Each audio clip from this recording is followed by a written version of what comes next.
Oke, welcome back to Abecus.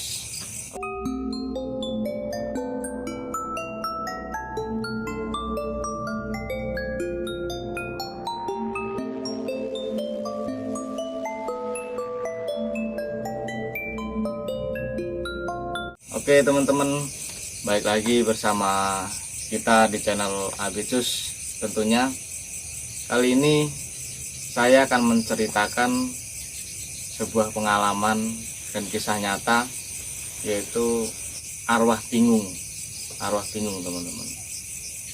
Oke, buat teman-teman yang akan mendengar ceritanya, sebelum saya mulai ceritanya, dipastikan teman-teman berada di tempat yang sunyi, besarkan volumenya, konsentrasi, sambil ambil cemilan yang teman-teman sukai. Kalau ada teh atau kopi, kita langsung mulai saja ceritanya. Let's go.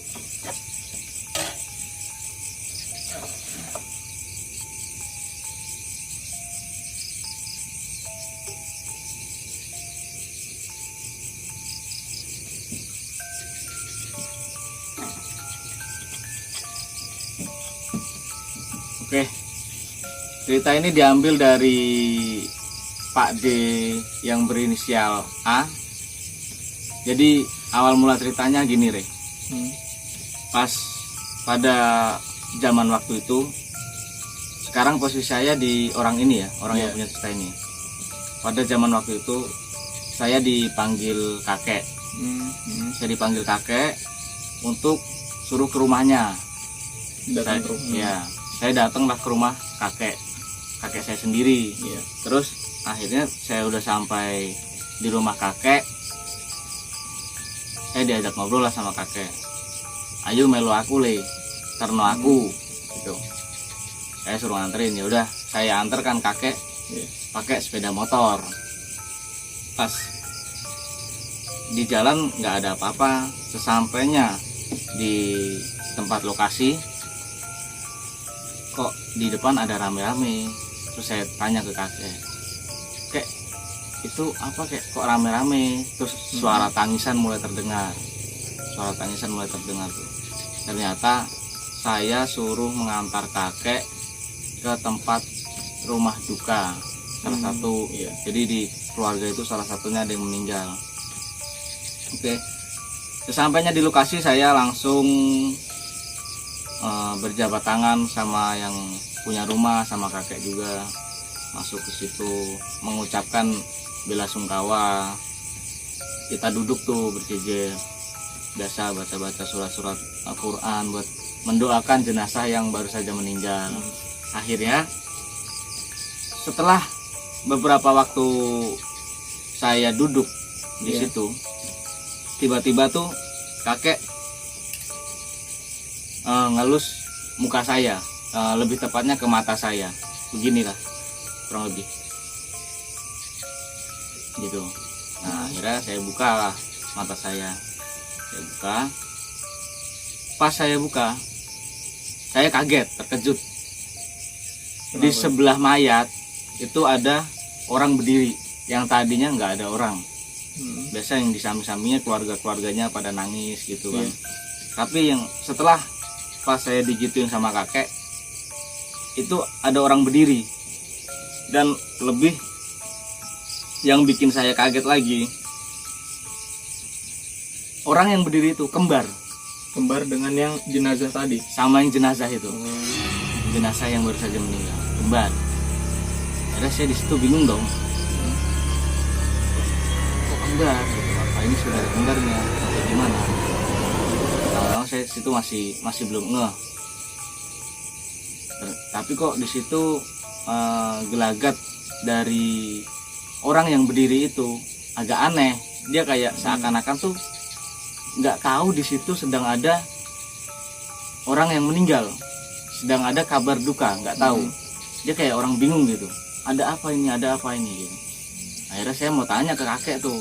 Niat saya mau tanya kakek, kek itu siapa yang berdiri di situ? Kenapa kok kembar? Tapi kok dia nggak tahu kalau ada orang meninggal gitu. Nggak tahu. Saya baru mau tanya kakek, saya baru mau nengok ini, langsung diginiin sama kakek. kayak dihalang gitu ya. Nah, ibaratnya kakek udah tahu lah kalau saya mau tanya ke kakek gitu. Dia udah tahu. Kata kakek, wes ora usah kakean takon, dipraktekno wae, dicermati wae, praktekno. Kalau kata kakek gitu. Ya udah, di situ saya nggak jadi nanya karena kakek udah bilang gitu. Nah, saya perhatikan di situ si orang ini bingung. Loh, iki sopo? Iki aku, tapi iki yo aku. Ini aku, tapi ini juga aku, kata dia gitu. Sambil terbingung-bingung kan. Kata yang orang berdiri itu, istriku, anakku, kamu nangisin siapa? Aku di sini gitu. Itu bukan aku, kata arwahnya gitu. Kata arwahnya gitu. Nah, di situ si istri, si anak nggak menjawab orang yang berdiri itu. Akhirnya dia bingung. Saking bingungnya dia mau megang istrinya sama anaknya. Gitu ya? Ibu, itu aku, ini aku, dan itu bukan aku gitu. Aslinya aku ini gitu. Tapi mau meluk. Anehnya yang berdiri ini kok ngelos gitu, nggak bisa bersentuhan, jadi kayak langsung ngelos gitu. Dan yang orang mau dipeluk itu istri sama anaknya nggak bisa merasakan sentuhan dari orang itu. Dan di situ saya melihat, benar-benar melihat, tapi saya disuruh diem, suruh merhatiin sama kakek. Udah, saya di situ diem, saya cermati. Akhirnya dia bingung, dia teriak-teriak. Nah, tapi di situ dia marah. Si yang kembar itu, yang bayangan tadi. Iya, bayangan itu marah. Marahnya, iki ono opo ngono. Wis dulungo. Pergi semuanya, bubar gitu. Tapi nggak ada yang dengar itu. Semua orang tetap ngaji sama ayat-ayat Al-Qur'an buat mendoakan yang barusan meninggal itu biar tenang gitu. Tapi dia marah-marah. Nah, selang waktu sebentar itu muncul api dari badannya dia tuh. Apinya hitam yang ngebakar dia. Terus kebakar gitu, langsung lebur, hilang si arwahnya itu tadi ya. Nah, nggak lama kan biasa tuh kalau jenazah habis didandani, dimandikan, terus dibaca-bacakan, disolatkan, langsunglah dibawa ke makam untuk dikuburkan. Nah, nggak lama itu muncul lagi. Mungkin pas di situ dia baru mulai sadar. Kan pas mau diangkat, mau dibawa ke makam tuh, perjalanan ke makam, dia baru, si istrinya menangis, anaknya nangis, saudaranya nangis, yang saudara sanak-sanak saudara tuh semua nangis karena mau dibawa ke makam, karena mau dikuburkan. Jadi dia ikut nangis. Yang arwahnya itu tadi. Iya, itu ikut nangis. Dia mungkin udah mulai sadar kalau itu dia. Dia mau nangis, dia ikut nangis, ngeluarin air mata dia, tapi ya nggak bisa bersentuhan sama manusia gitu. Nah, pas di tengah perjalanan, arwah ini yang tadinya di rumah lari ikut nyusul jenazah yang lagi dibawa di keranda, lari. Arek mbok gowo nang ndi gitu. Mau dibawa kemana gitu. Mau dibawa kemana aku gitu. Tapi nggak ada yang dengar di situ. Akhirnya sampai di pemakaman, dan arwah yang itu tadi ngelihat kalau dirinya itu lagi dikuburin. Si arwahnya tadi itu ya? Itu ngelihat kalau lagi dikuburin. Biasa orang nguburin ya dimasukkan, terus diajanin, didoakan, langsung pas dikuburin, penguburan selesai, biasalah pelayat pada pulang sendiri-sendiri.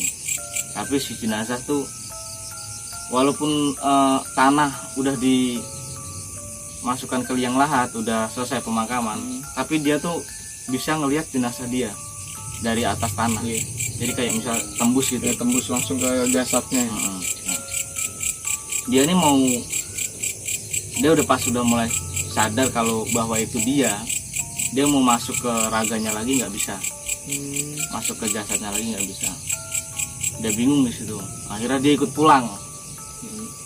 Dia ikut pulang ke rumah lagi.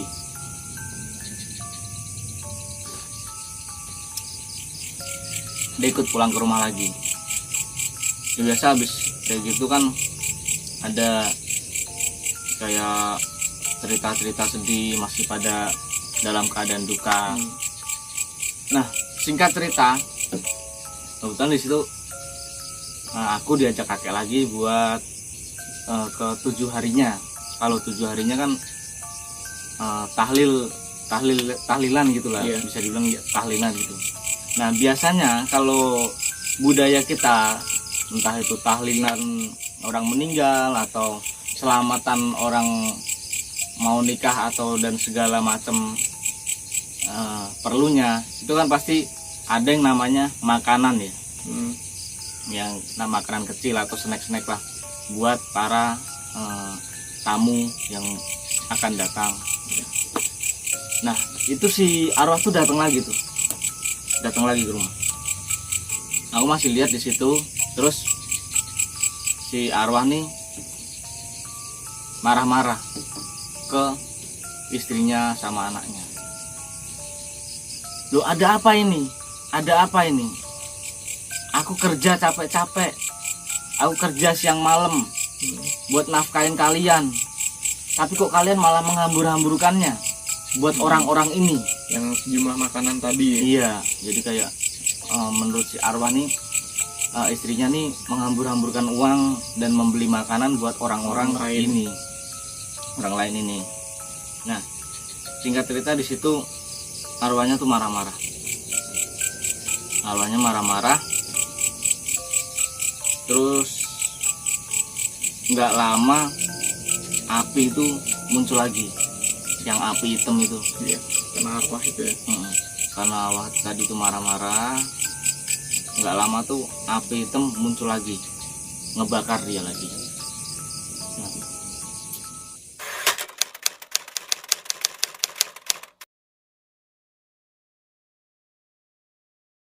dia udah punya makanan, bahkan udah megang makanan di tangan kanan, dia pengen megang makanan lagi di tangan kiri, dan itu masih belum cukup. Makanan yang di tangan kanan itu dia masukkan ke mulut, dia pengen megang lagi makanan lagi. Dan nggak cukup itu, kakinya kan ini bisa nyengkram gini kan, jadi kayak tangan gitu. Dan nggak cukup itu, kakinya juga bisa megang makanan lagi. Jadi ini makanan penuh gitu, jadi penuh semua.